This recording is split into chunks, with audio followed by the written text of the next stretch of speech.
Présentez. Homme. Attention pour la montée des couleurs. Envoyez.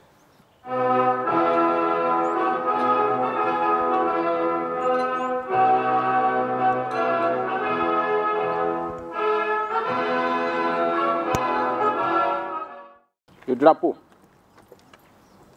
dont nous venons de procéder à la montée n'a jamais été aussi malmené dans l'histoire du Burkina Faso que maintenant.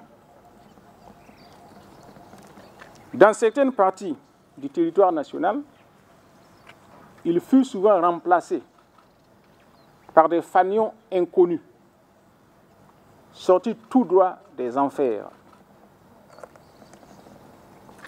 Les terroristes qui les brandissent ne sortent pas du néant.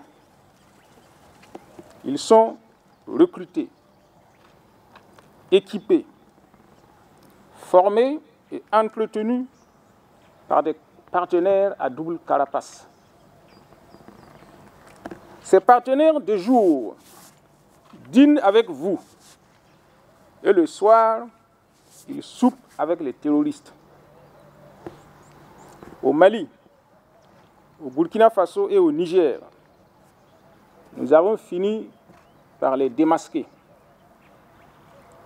Certains d'entre eux ont compris qu'ils sont démasqués. D'autres, qui ne l'ont pas encore compris, continuent leur double jeu.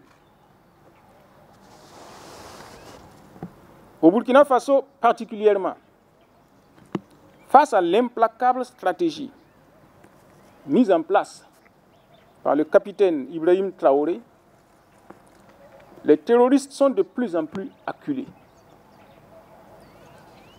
Pour voler au secours des terroristes et empêcher leur écrasement total, leurs souteneurs ont d'abord tout fait pour présenter la négociation comme la seule voie de salut. Face à la détermination du régime de la transition et à l'échec de leur stratégie, ils recourent maintenant à la déstabilisation de la transition.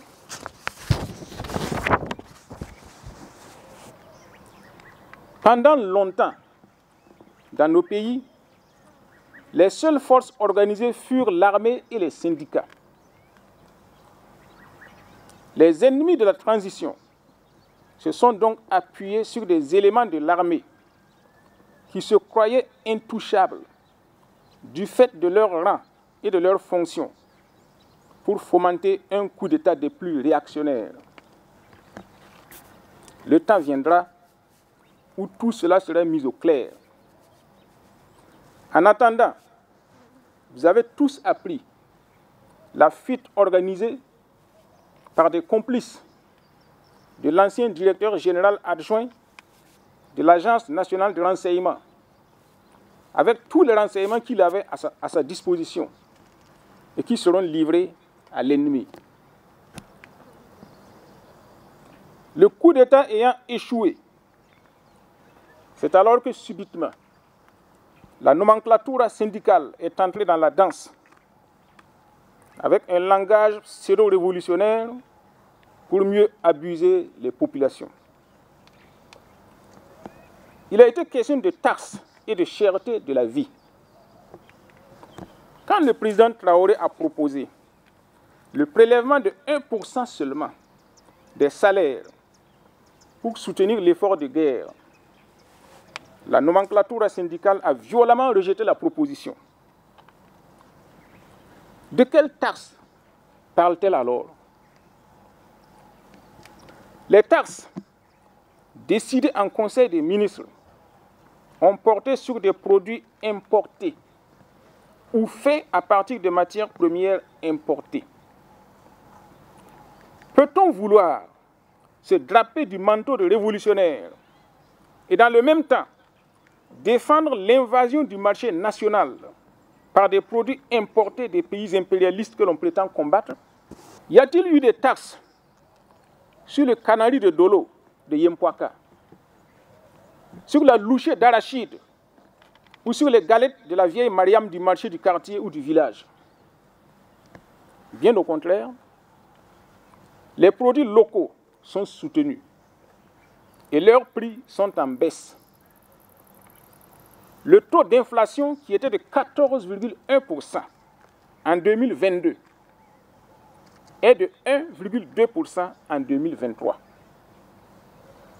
Le taux de croissance qui était de 1,2% en 2022 est passé à 4,4% en 2023. Les prévisions de croissance pour 2024 sont de 6,4%.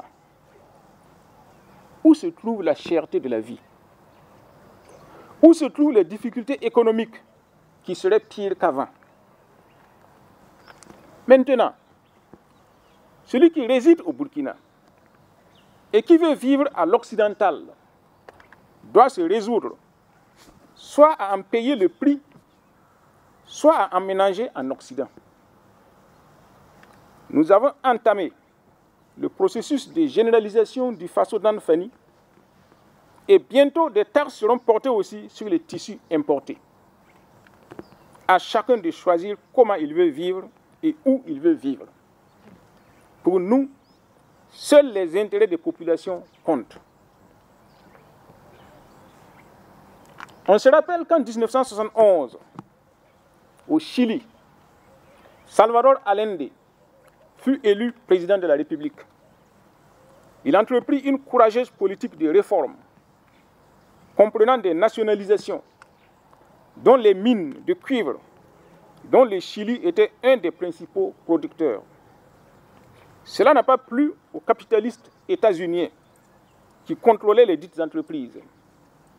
En réaction, ils financèrent le syndicat des camionneurs du Chili, qui entreprit une grève illimitée, ayant abouti à l'assassinat du président Allende et à l'installation du régime de terreur du général Augusto Pinochet. L'histoire doit être connue pour que chacun puisse en tirer des leçons. C'est toujours à travers des valets locaux, sous différentes couvertures, parfois trompeuses, que l'impérialisme opère. Mais, ce que l'impérialisme n'a pas encore réalisé, c'est qu'au Burkina Faso, il n'y a plus seulement 2 forces organisées, mais 3. En plus de l'armée et des syndicats, il y a, depuis 2011, une société civile qui, qu'elle soit organisée ou pas, a pris conscience de sa propre réalité et prend de plus en plus son destin en main.